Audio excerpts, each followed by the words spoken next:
အနာသရိပိသောဝါဒသုတ်တံဒီကြောင့်မျိုးဘုံဘုံတို့မြမပြန်တရားတော်အနေနဲ့တရေစမောရနာတရားတော်အနေနဲ့နာယူကြပါမယ်။နာပြန်ကြီးကြီးရဲ့နာယူပေးရတဲ့တရားတော်ကိုဘုံဘုံတွေနဲ့တရေအောင်ပွဲတရားတော်ဖြစ်ချမ်းသာပြီးတော့လာကြပါ။အဲတော့ဒီနေ့နာယူရတဲ့တရားတော်အောင်ပွဲဓမ္မတွေတရားနာပြီးကောင်းခြင်းသုံးပြသာသနာတရားမှာပြီးမှတ်သားကြရအောင်။ဗာတရားပါဒီတရားတော်ကိုဟောကြားတဲ့အနာကြားတဲ့တရားပိုင်ရှင်ဖြစ်တော်မူပြီးဘောမအထုံးတတ်တဲ့မြတ်စွာဘုရားကိုအာ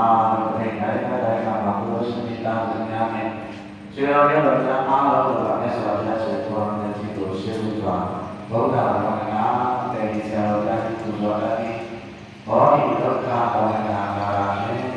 မြတ်စွာဘုရားရှင်တော်နဲ့ဒီဘာဝိအာဏာကိုကြားရှိတော်မူသောဘုရားရှင်တော်ကိုယုံကြည်စွာအာရုံပြုပြီးတော့ဘောဓဘာသာနာနာနဲ့ယုံကြည်စွာရှိသောတော်ရဲ့တော်ရဲ့တော်ဖြစ်ပါမယ်အာရုံဆရာတော်ကနေပြီးတော့ရှင်တော်တို့ရတဲ့ပုံစံ